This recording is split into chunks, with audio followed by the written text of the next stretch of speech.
Welcome to the Wild Remedies podcast. I'm your host, Krysta, and I'm here to bring you captivating stories from some of the most fascinating people I've connected with on my own journey of physical, mental, and spiritual well-being. So sit back, relax, and get ready to be inspired. Hi, everyone. Welcome to another episode of the Wild Remedies podcast. Today, I'm chatting with Meghan Telpner. She's a Toronto-based nutritionist, best-selling author, and founder of the Academy of Culinary Nutrition and the Clubhouse Community Hub.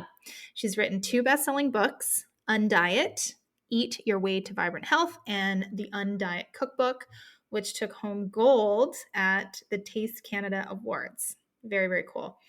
We had a very unexpected conversation today, which I absolutely loved. So for anybody listening, today is May 9th of 2023. We just went through and are currently still in a very potent astrological portal of time right now. We are in eclipse season, and this recent full moon eclipse in Scorpio has a lot of people going through some really, really big changes, myself included. So Meghan kind of drops this bomb. I mean, she's already, announced what she's going through on social media. But yeah, it was really cool to have a conversation with her about this because a lot of our experiences are paralleled. And it was also really interesting too to tie these experiences to stuff that we've been through during our Saturn Return, which happens in your 20s. I'm finding a lot of similarities in what I'm going through right now to that time period, and she is too, which is really neat. We're also going to talk about how speaking your truth and being brave is just such a healing thing to do. We're going to talk about navigating these muddy waters of uncertainty, like through these big portals that can seem really challenging at the time, but how just sort of like surrendering to it allows you to get through on the other end with so much beauty and light. We're going to talk about her book, The Undiet, and about food ideology. She used to subscribe to a very plant-based diet, as did I. We talk about why that may not actually be the most healthy thing for most people. We're also going to talk about her healing journey from vaccine injury, from travel vaccines several years ago. And we're going to talk about the dangers of outsourcing your thinking. So there's a lot today to unpack, and it's a really good one. She's just absolutely wonderful. I love her energy. So without further ado, let's jump into this episode with Meghan. Hey y'all, I just wanted to drop in and share some love for one of the magic elixir blends we make here at Wild Remedies, our Glow Potion. It's warming up outside right now, and this is the perfect potion to break out and start supporting your skin. This product actually contains 90% of your daily vitamin C in just one serving, and it contains this really cool ingredient called ceramides. It's a skin-plumping nutraceutical that brings moisture to your skin. I suggest drinking this potion every 2 to 3 days, so one of these boxes lasts around a month. Here's a couple of reviews from real customers. Kazi A says, the flavor is light and sweet. I really like that there were strawberry seeds in it, and it pairs well with oat milk. Yes, okay, so one really amazing thing about this product is it's made with real dehydrated strawberries, and so you will get little seeds in it. I just love that part. Thanks so much for your feedback, Kazi. Another customer, Kyla E, says, this has a beautiful, smooth flavor. After just a few uses, I noticed more hydration in my skin, and I highly recommend this product. Now, this Glow Potion is really awesome blended with milk of choice to make a latte, but we actually have some really amazing recipes on our blog too. I personally make a simple cordial with the blend by mixing the powder with a little bit of maple syrup, and then I top it up with soda water. And ta-da! You have this amazing skin plumping, healthy soda. It's so refreshing for the warmer months. So check out our site at wildremedieshop.com. We have new lower prices, free shipping on bundles, and lots of amazing herbal recipes. Enjoy, you guys. All right, Meghan, welcome to the Wild Remedies podcast. I'm really delighted. Thank you for having me, Krysta. I'm so delighted to chat with you today. And from the 5 seconds we've already been chatting, I'm just like, I love you already. I love when that happens. Me too. Actually, question. Do you know your astrology by any chance? I know loose astrology. I'm a Okay. Scorpio. You're a Scorpio, okay. I Do you am a know, like, your Scorpio. rising or your moon at all? I don't. Okay. I got more into human design. I've been thinking about Okay. getting my chart read, written, Okay. whatever it is, Yeah. but Okay. yes. I think I'm gonna start asking guests this more, like, at the beginning. There's another podcast that I follow where she does that. First thing she asks, she's like, "What's your sun, moon, and your rising?" And I love it because it kinda sets the tone if you do know your signs. It's like, "Oh, okay." It just gives people who know a little bit more information about that person on a different level, which I think is cool. So we have a Scorpio, lots of transformation. So that I think is something that's going to come in as a theme in this podcast. You mentioned that you're Mhm. making some really big changes in your life right now. Massive changes.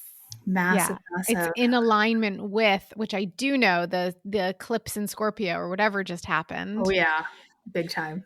And I was like, "Oh, this is in my cellular makeup right now. That's why this is happening right now." And I can give you a real brief background that I've Yeah. been, working as a sort of quote nutritionist for 15 years. So I was kind of early into the field when like back in 2008 when it was all about like raw food, which obviously did not last because everyone got sick Yeah. eating just carrots.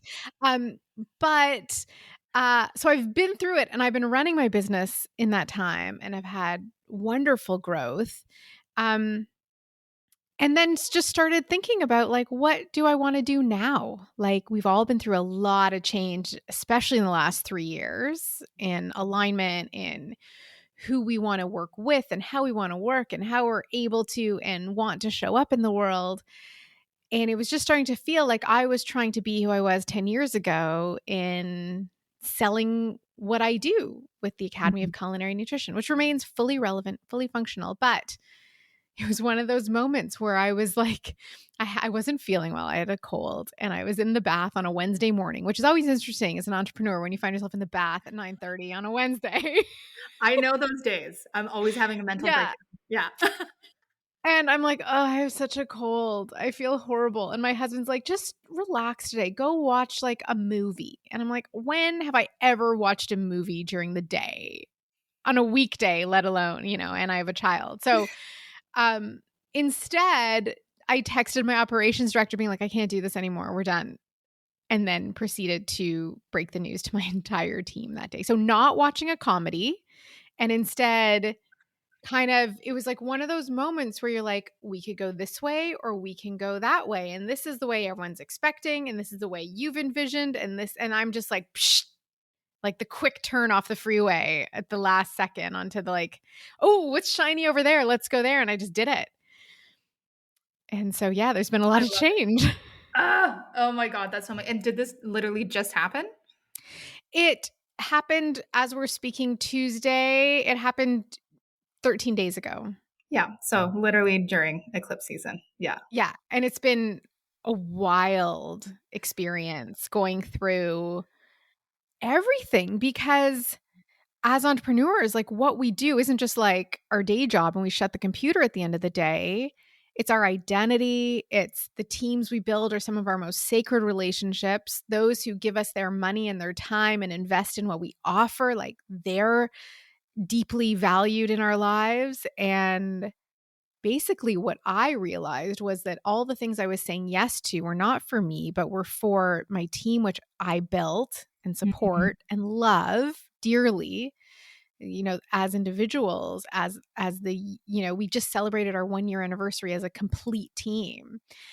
And then like all the people who'd already enrolled in what I was offering that I was like, I have to refund everybody. And like, I have to watch those hundreds of thousands of dollars be drawn out of my bank account and all of those things. But so there's like grief and there's regret and like, why didn't I do this sooner? Or why didn't I do it this way? And maybe it could have worked differently and all these things. But it all came down to the same thing, which was that I want to start creating differently and create new and different things. And so there's grief and there's loss, but then there's so much creativity and hope and excitement and really good sleeps. Like it's been a really wild 2 weeks. Oh, girl. I'm grinning ear to ear right now because I'm going through something so similar. So similar. I have Scorpio placements as well. For me, it's in my North Node, which is the destiny, right? Mm, What I'm supposed to do in this world. And everything kind of started, well, I'm going to say falling apart, but it's kind of falling apart and coming back together in a very beautiful way. But it's been happening to me since March. mm, But through this eclipse portal, it's just been so intense. yeah.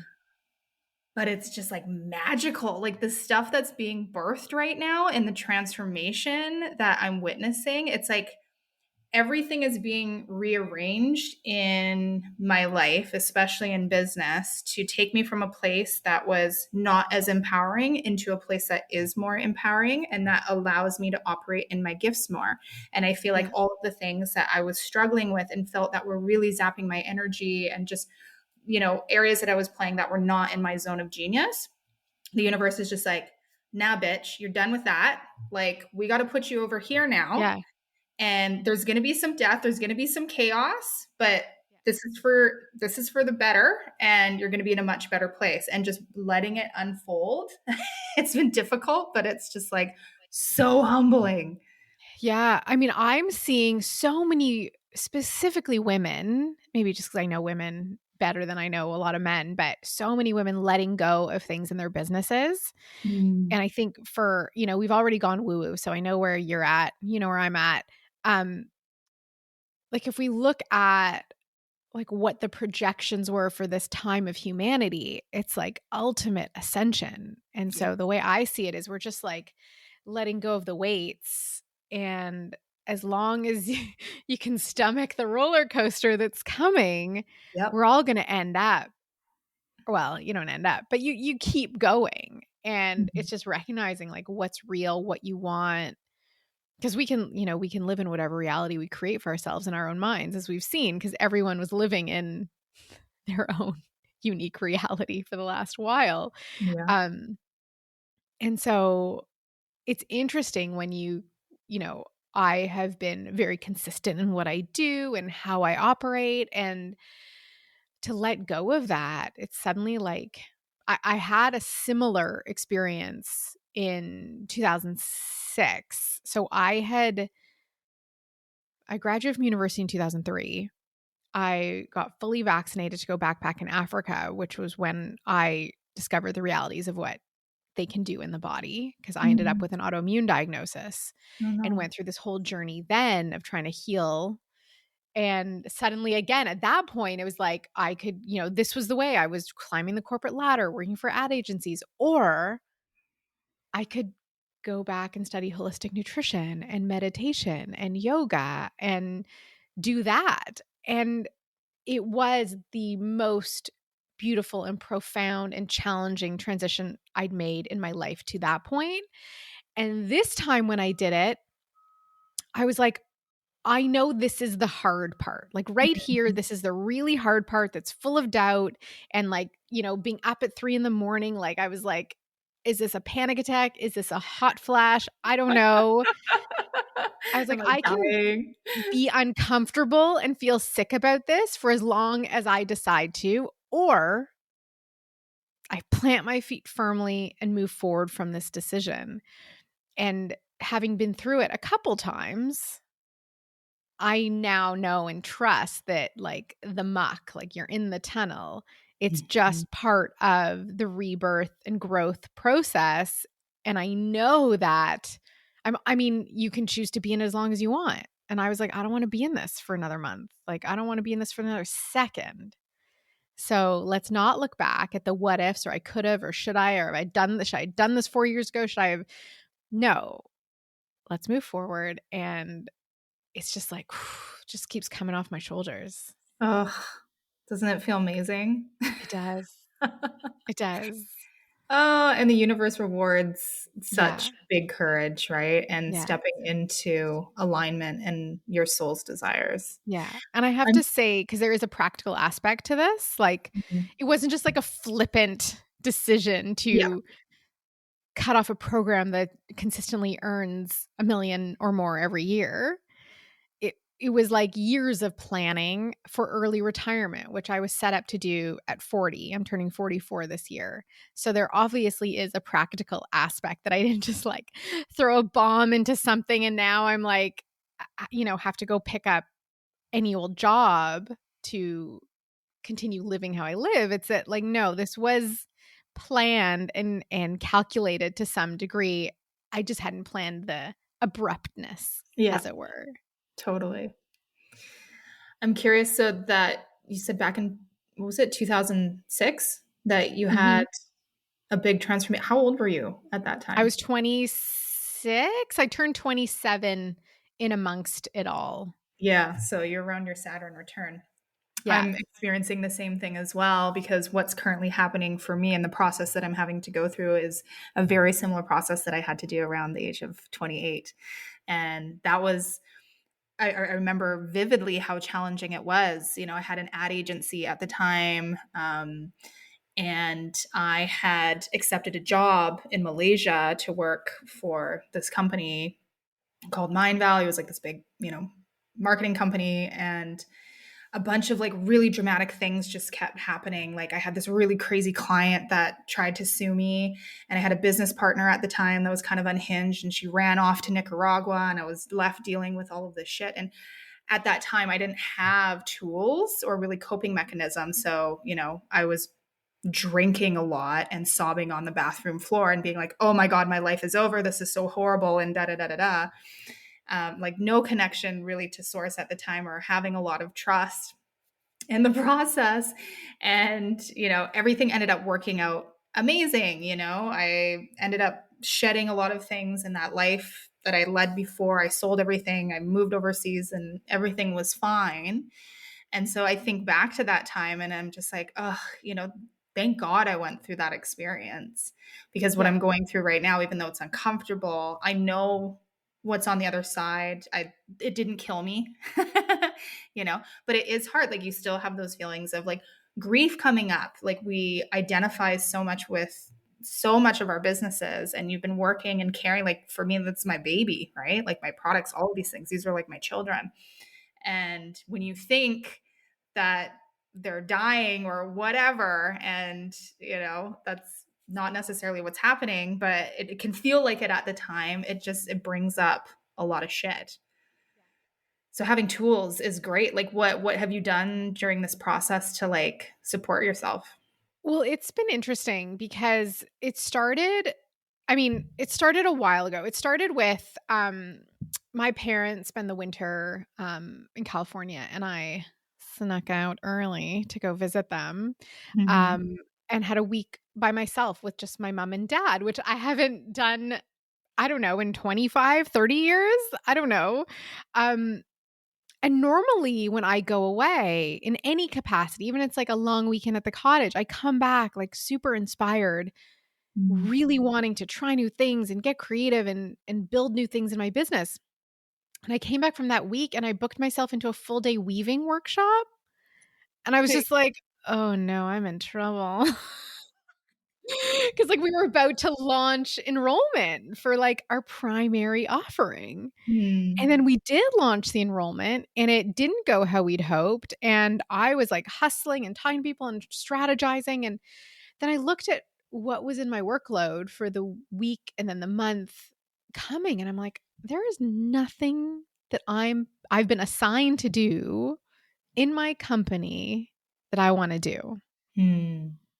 So it didn't take a lot of work to navigate through the decision. It was more my recognizing that I was no longer working for my own benefit. It was because I care so much about the people that were part of my team, that were giving their energy throughout the day to build something that was ultimately my dream. And when Mhm. I realized that, as an entrepreneur, as the CEO of this corporation, and with like a notebook full of strategies for a CEO to scale a company, none of which I'd implemented because I didn't want to do that kind of work. Mhm. I was like, "This is the wrong path." Like, it was so clear. Mm, And what was interesting is that in the year I'd announced my retirement in March 2022, and okay. I had an amazing team that I'd built up for this last year, thinking maybe I would pass it on to them and let them just operate it without me. And in the process of being like, "No one can quit. I can't let anyone quit," I created a company that, like, we had Fridays off and we did crafternoons with like macrame classes. We had a breathwork session. We had elixir chats. I was sending my team gifts, like not gifts like animated, but like presents twice a year. Like we were doing, it was so fun. And in the process, it became such a joyful place to work that I'm like, oh, let's keep this going. Like this is awesome. But the reality was that what I had to do each day I was not inspired by and didn't enjoy and I felt like ultimately I felt like I was feeding the beast, the enemy of Meta, of Facebook and Instagram Mhm. and Google and having to pay for ads and pay for all that stuff. And then I was just like, I have no intention of ever selling this company because my face and my likeness and my videos are all over it. So that's not going in someone else's hands. So what exactly am I building this for? Because I'm not publishing revenue. My ego's not part of it. Um, so yeah, the hardest thing was really like adjusting to the sadness of my team and recognizing how much they love me and what we do and Mhm. the support of people who've been through my work. And mostly though, it's just been like so loving and supportive. And Yeah. what I've actually found surprising is I published an announcement on Instagram and also first an email because you don't announce these things by Instagram to people you care about. Um, but there were so many people being like, "What are you doing next? And are you okay?" And I'm like, "I'm great. There is Yep. no crisis. It's quite the opposite. Why wait for the crisis? Because I knew it was going to come if I had kept going that way." And so, yeah, it hasn't actually been that hard. Maybe the tools are just 15 years of experience running a business and knowing that things get hard and then they get easy and then they get hard and then they get easy and you can make choices and decide your way through and how you want to respond to what comes up. Mhm.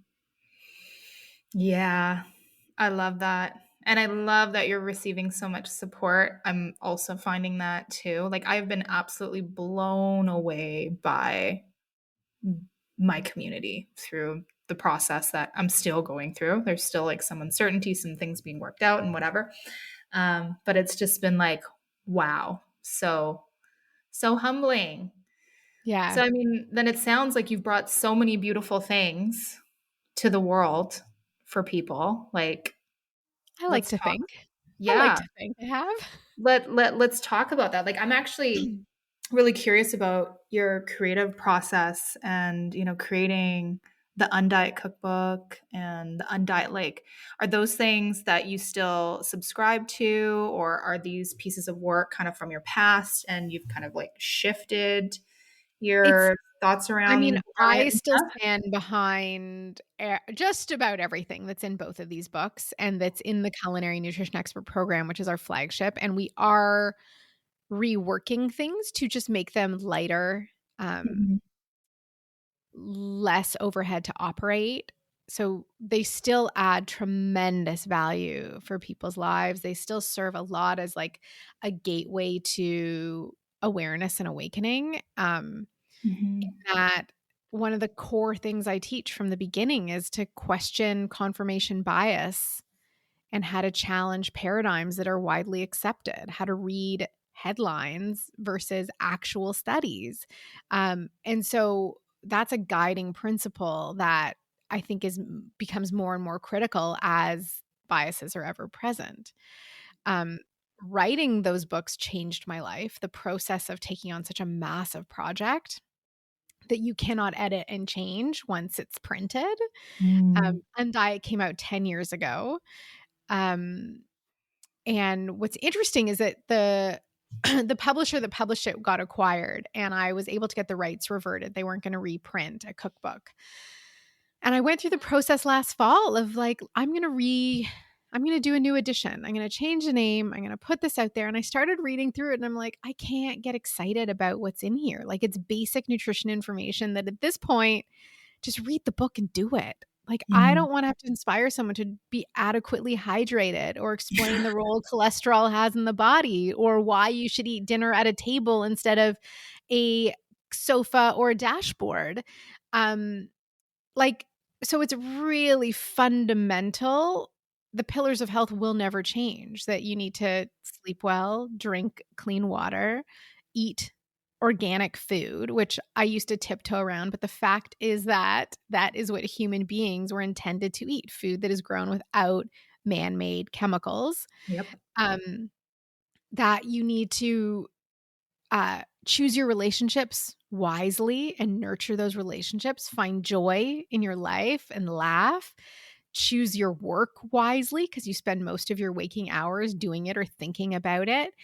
That does not change. That will never change. And Mm. the cooking that I teach through the Academy of Culinary Nutrition, I have loads of courses, like our main course, instant access courses on herbal medicine, on fermentation. It's all there. That doesn't change either. Like, the reality of taking on responsibility for personal health and empowering yourself to know how to best nourish yourself, your family, your friends, that's everlasting. And what I Mhm. teach is from scratch cooking. So, where the majority of your ingredients are processed in your own kitchen, meaning that you don't buy nut milk, you buy nuts and you make nut milk if you want to eat nut milk. The Mhm. one thing, were I to redo the program, which I still may do, is that it was heavily plant-based before plant-based kind of carried the same connotations it does today. It was more that it was the idea that most people who eat meat don't need help eating more meat. It's like, how do we get more vegetable variety, more from scratch creative uses of vegetables and nuts and seeds and beans and lentils and those kinds of things into the diet. So everything has like a paleo version or a vegan version. It's always been inclusive of everyone's personal dietary philosophies and values. And I remain that way. I have my own way of eating. So I stand behind all Mm. of it, and it's been a beautiful process, and I think the value of the experience people have going through my work and taking it in is the exact experience I had in creating all of it, which is that it was healing, it was joyful, it was challenging, and it transformed me in the same way it transforms those who go through it. Mm. I love that. Yeah, I took a quick look at the cookbook and it looks like really amazing recipes. And I love that idea of teaching people to make your own nut milk. I went through a process several years ago where I also equated health to no meat, right? So I was vegetarian for maybe 3, 4 years, something like that. I still ate eggs and dairy, and had some fish from time to time. Um, I mean, I eat meat now again, but at the time, I'm actually really grateful for that because it taught me to create stuff from scratch, like exactly what you said, right? And I think it's so important for people to have more of a connection to their food in that way. It can get, I found over time though, it was like, oh man, like this is a lot. I'm spending a lot of time in the kitchen. And so it can be difficult. And now I kind of rely on just like really simple stuff. But Yeah. for a while, I just loved the creativity of it and like making really cool, elaborate, salads and incorporating the beans and all of these things that I didn't really touch prior to shifting my nutrition in that way. But I think yeah, it's such valuable, potent information for people, and it can just be such a beautiful, fun, creative thing too. Mhm. Yeah, Yeah. it's really fun, which is what drew me Mhm. to it in the first place.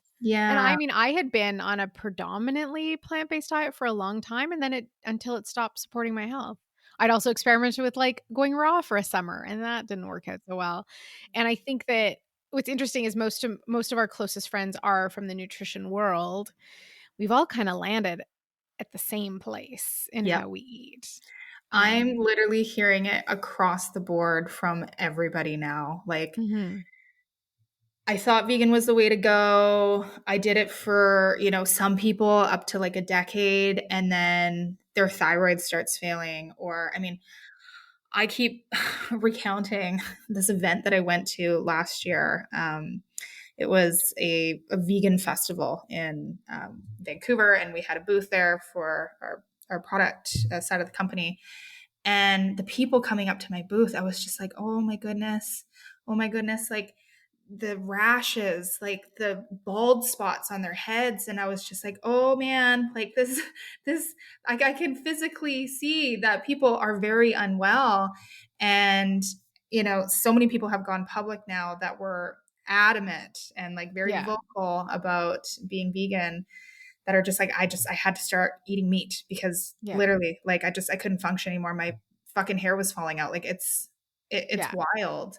Yeah. And I get it. Like I was very much one of those people too, where I was like, we need to do this to save the planet and all of these things, because there were these documentaries that were coming out, and fucking Leo DiCaprio and all of the things. And when you're young too, especially like in your 20s, it's like, yeah, you want to be that social justice warrior in a sense, but Well, we've it's all like seen what happens when ideology comes before biology, and we think that following a paradigm makes you a quote good good person. person, and it does not work. And the most harmful thing to the planet is a human being out of balance.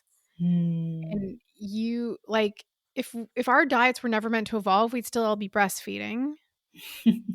And like part of what I've seen, like I have a child, so I've gone through prenatal, postnatal, postnatal, which no one talks about, which is like when your child's 2 and you're absolutely exhausted because you've been on vigilance for years that you're not accustomed to. I'm now, as I said, I'm going to be 44 this year, and my goal and one of the motivators for hitting pause on things and trying to rethink how I was doing them was I was working too much. Like I wear these glasses because when I'm on Zoom, I was getting aura migraines after.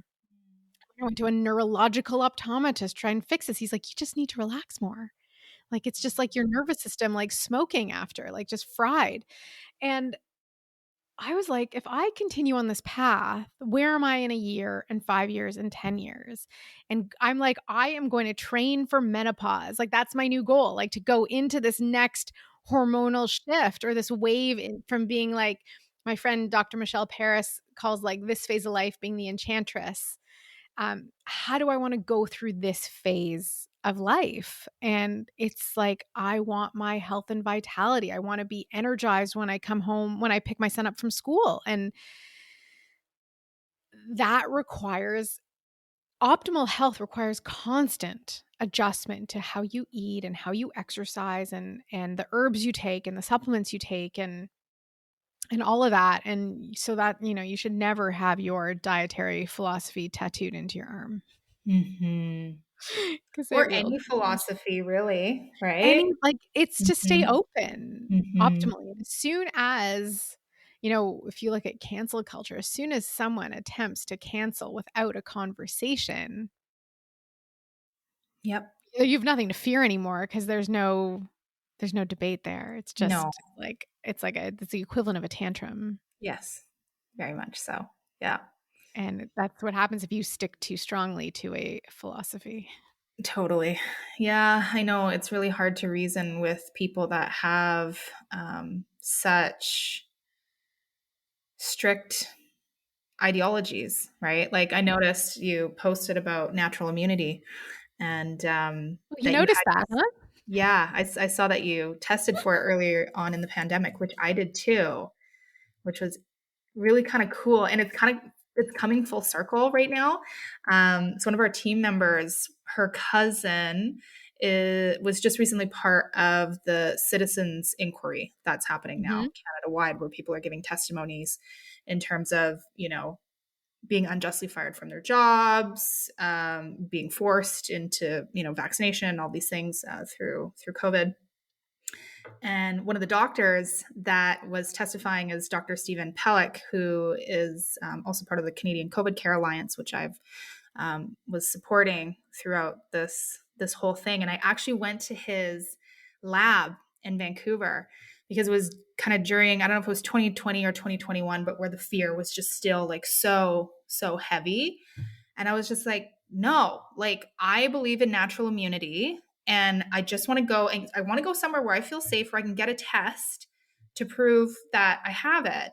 And so they were, I don't even remember how I got introduced to his lab, but we like a couple of friends and I went to like the straight up fucking science lab in some weird place in Vancouver and had our blood drawn. There was beakers and stuff everywhere, and they did the test and they're like, yeah, high probability that you've already had it. And I knew that because of like January 2020, I got sick while I was traveling, had a shitty cough and whatever, felt like garbage for a couple of weeks.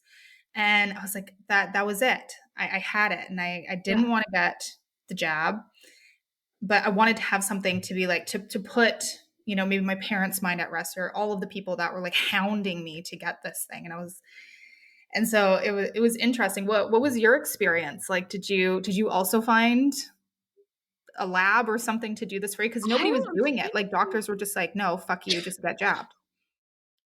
I I had an interesting experience. I'm trying to remember how it came about. It was just like the underground network grew Yeah. super fast and super strong, and I think I was actually trying to find it for a family member who was going traveling to see if it could be a way for them to travel.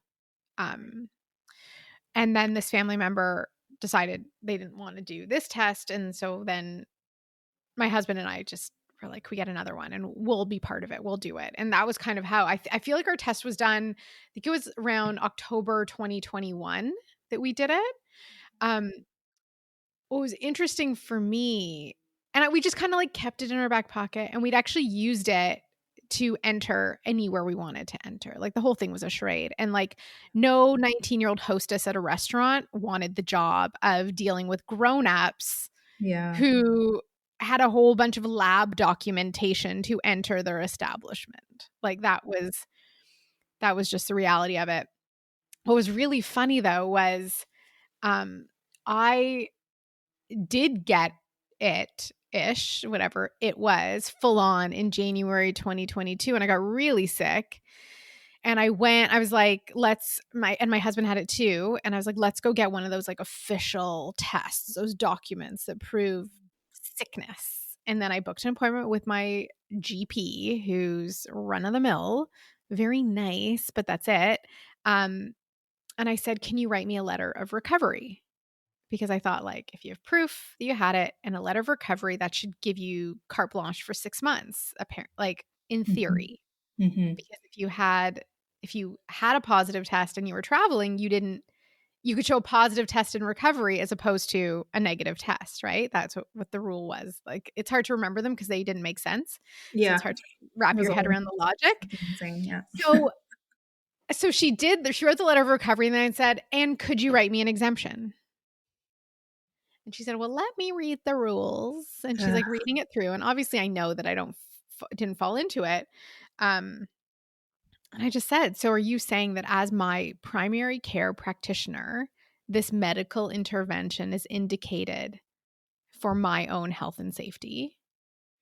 And she couldn't answer. She's like, I have to follow the rules. And that was kind of the end of the conversation. But what was so funny was we were fully recovered. A week later, my husband and I go to a restaurant and we pull out our stack of lab work of our natural immunity, all the stuff. We had seated at a table right next to our doctor. No way. And I was like, hi.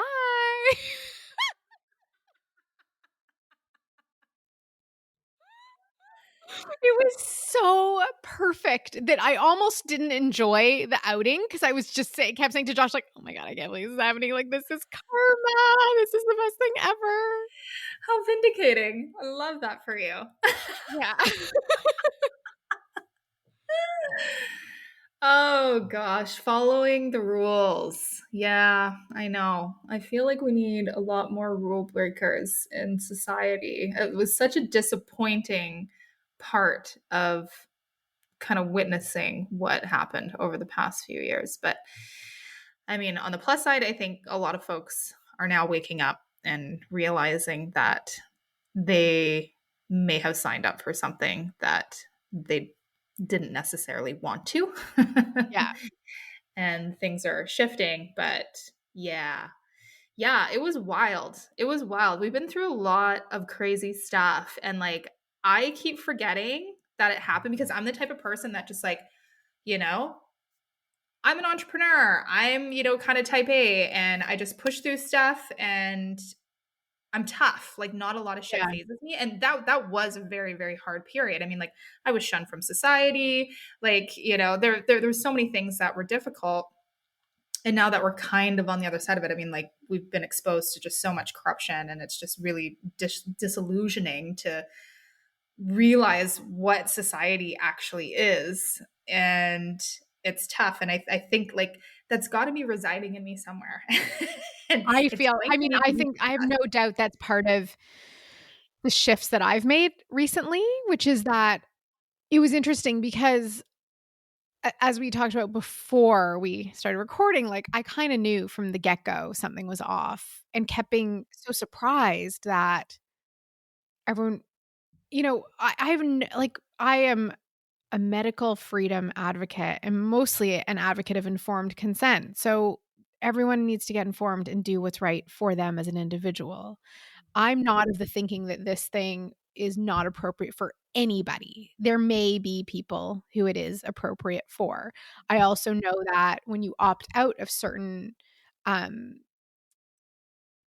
interventions, let's call it, there may also be a responsibility that you have to take on to take care of your health as well. Like there's an active responsibility that's also needed. So I don't sweep it all. I don't think anything's all or nothing.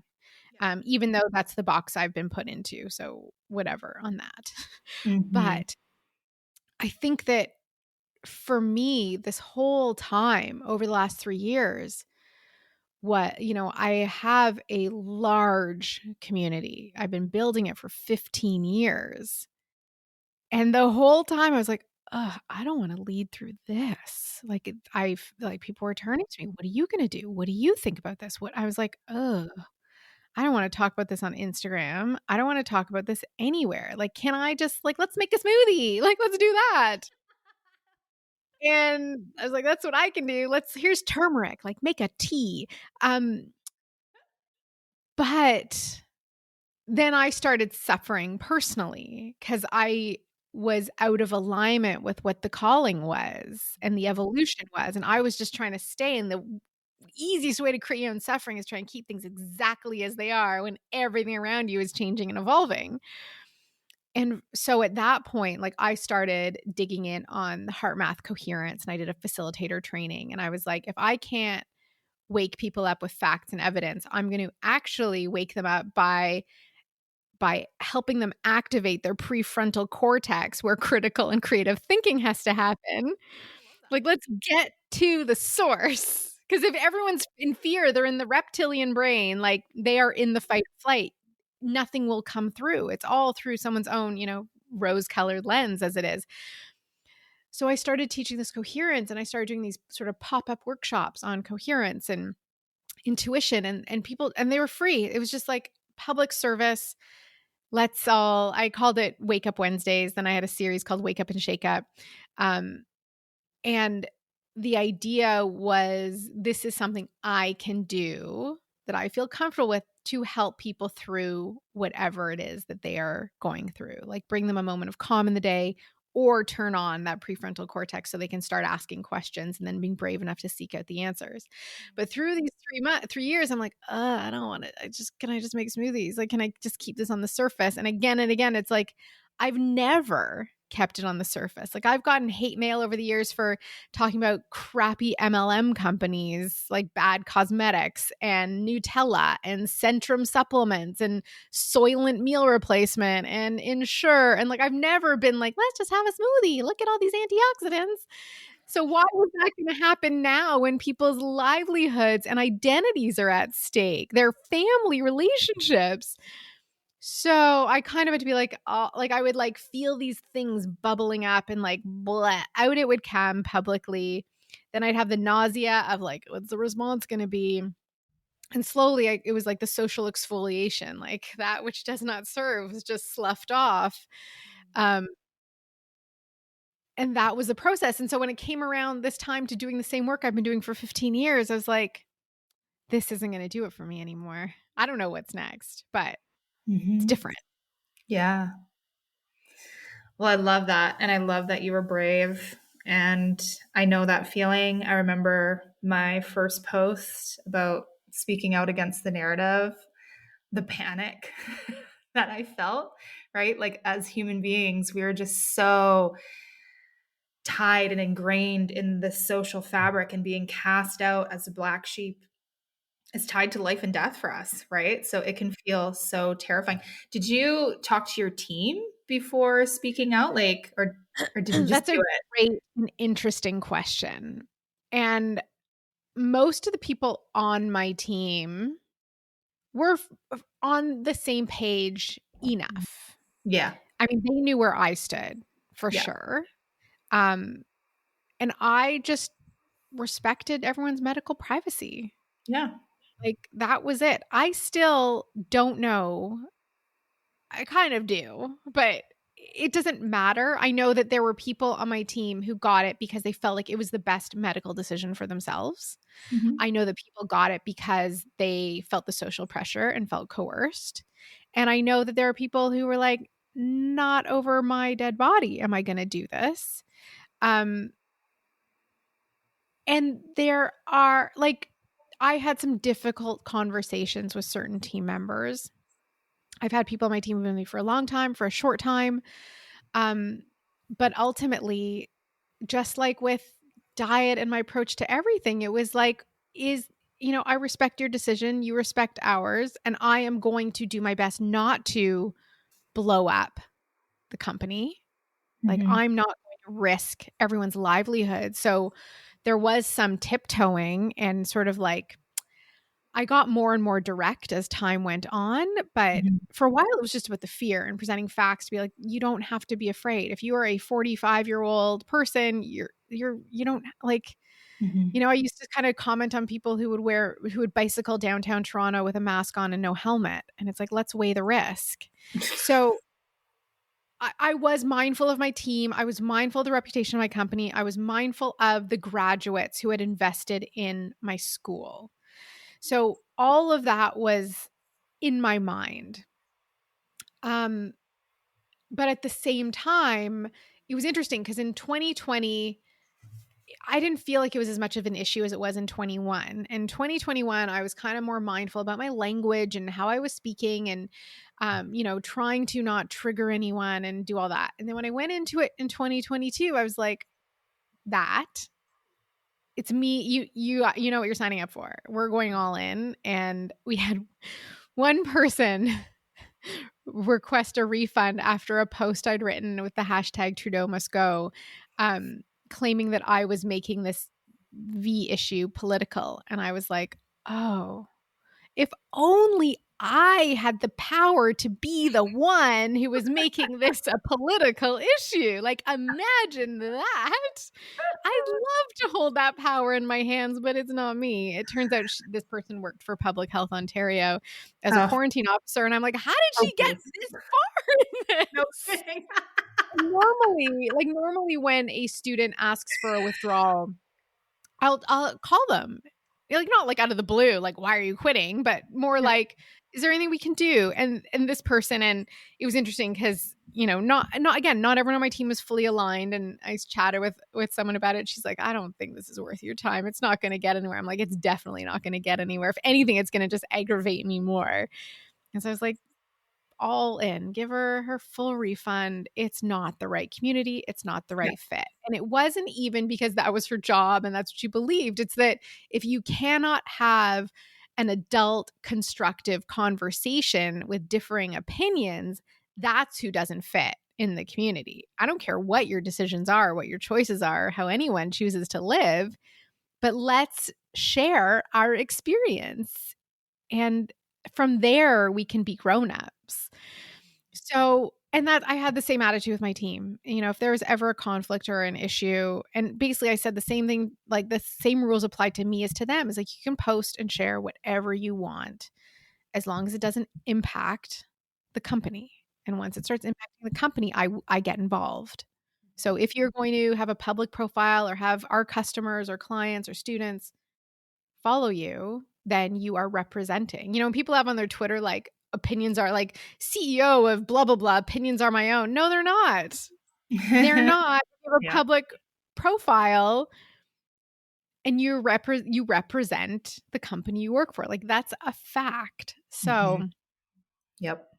it's like whenever I hire someone, I'd always look at their social media profiles because we're ultimately a health company. So if they have pictures of them like doing tequila shots on top of a bar, it doesn't bode well for the values and the core values of what we do. And so same rules apply across the board.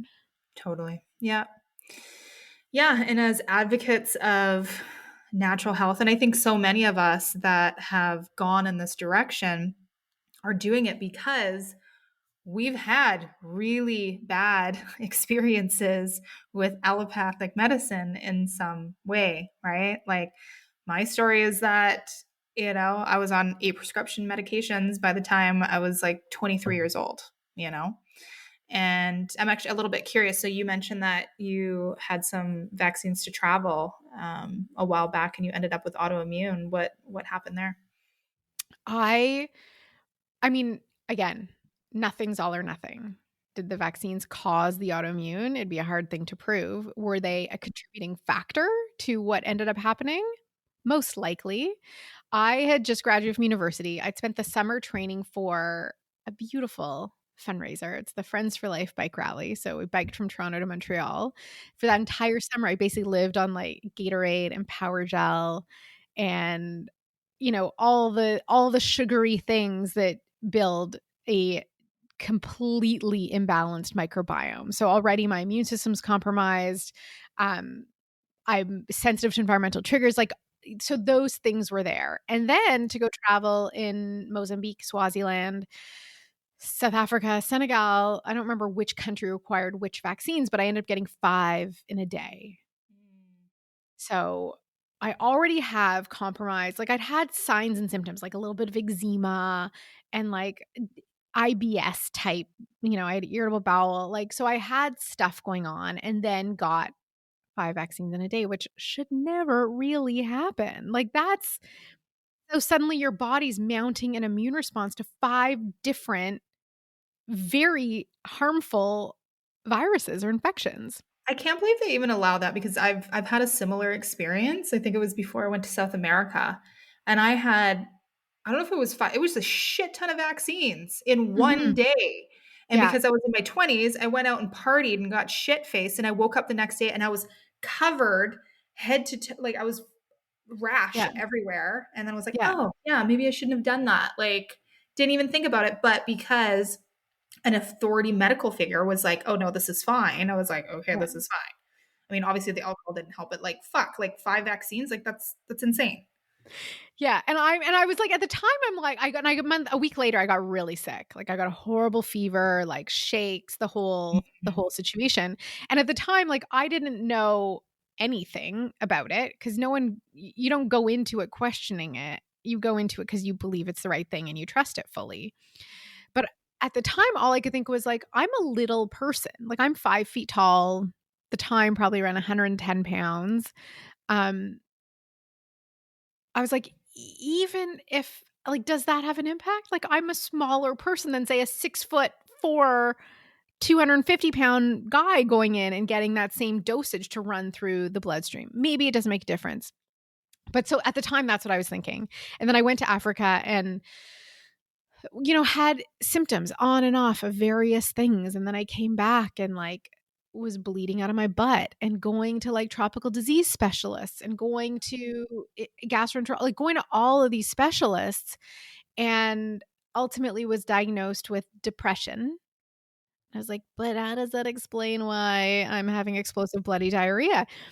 So that was kind of the journey to my great awakening, being like, okay, so I've been through 19 doctors and no one has been able to give me an answer.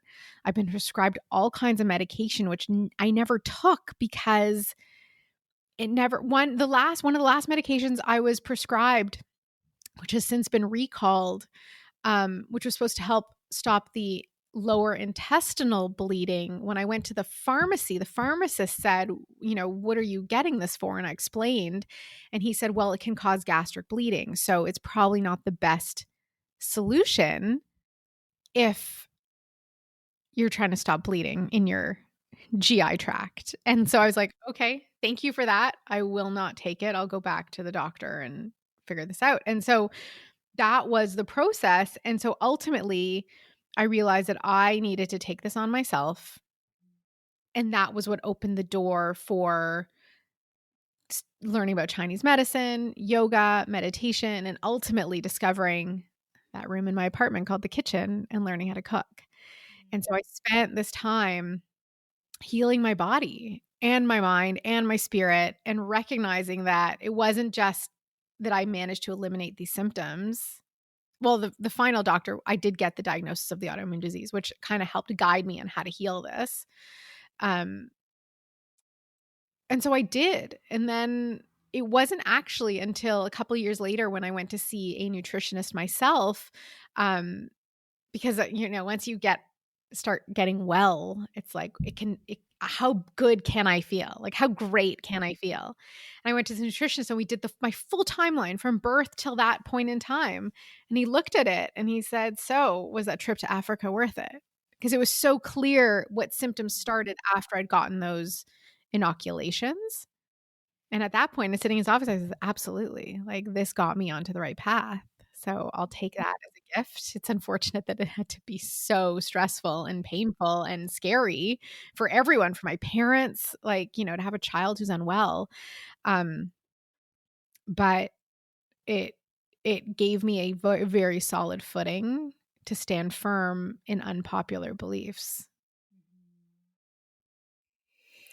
Yeah, it's funny how some of these difficult eras, not even a moment, it's like a era in our lives are preparing us for something bigger, you know? Mhm. Hmm. Well, that is incredibly inspiring. And so healing this, you really focused a lot on nutrition. I mean, you mentioned herbs and things like that as well. Yeah. I went on a pretty strict gluten-free, dairy-free diet, no refined sugar, and I've stuck to it. I have a little bit of cheese now and again, but I've been gluten-free, Yeah. and I will be forever, Hmm. because why not? It's not hard to do. Um, Yep. and yeah, and then it was also like, the thing is, it's never just diet. It's never just a pill you take, no matter what the pill is. It was kind of reevaluating how I operate in the world, and my mind, and my spiritual connection, and my connection with nature, and my connection with myself. That's all part of healing. Like with any autoimmune disease, there's multiple contributing factors. It's never just one thing. With any disease, it's rarely ever just one thing, even though we'd like to blame it on one thing or think it's one thing, that if we just do, and if it's one thing that's causing it, then I only have to do one thing to heal it. And it's never that simple. Yep. I like that you mentioned nature. And it seems like the more disconnected we are from nature, the more dysregulated we get. Hmm. And I love that you garden so much. And you're doing it indoors too, which is really Yeah, cool. I do it. Yes, I grow salad through the winter. And then I literally have planted enough seedlings for like an actual farm instead of my downtown Toronto backyard.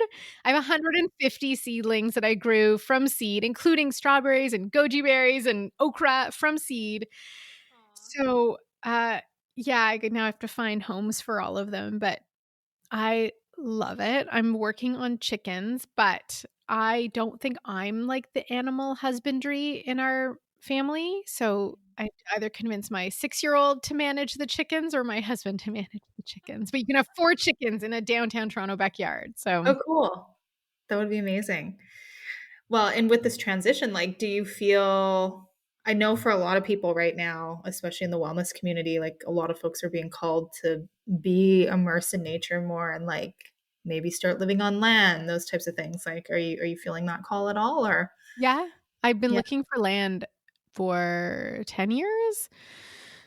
We actually moved to a larger house in 2021 because I'm like, we're going to be spending a lot of time here. Let's make it comfortable. My husband was paying for clinic space downtown. I was like, no one's coming. So, why pay rent? Um, so we did move, and I still kind of have one eye out to the Mhm. countryside. Yep.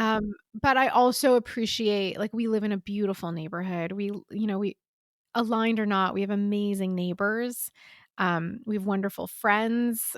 Both of our parents are still alive and living in Toronto. I love walking to sort of the main strip to get all our groceries, to go to the farmers market. Like, we walk and bike everywhere. And for me, that's, a huge quality of life factor that while I have a 6-year-old, it's really nice to, on Sundays, we bike to his gymnastics class, and we have someone to do his piano. Like, so there's those things that I love about living right in the city. But we won't be here forever. Yeah. Yeah, yeah, I'm just seeing so much of that now where people are just like, oh, I want to be able to live more holistic, and to me, that's merging back with nature. But I love that you're still doing that even though you're in the city. What are some tips for like growing indoors? Do you have like all the lights and stuff, or like how are Yeah, you doing I mean, I have been a plant killer. I thought I was a plant killer. Um, and I just started, like, I had these rolling racks from when I used to run a cooking school and had, like, inventory that I sold.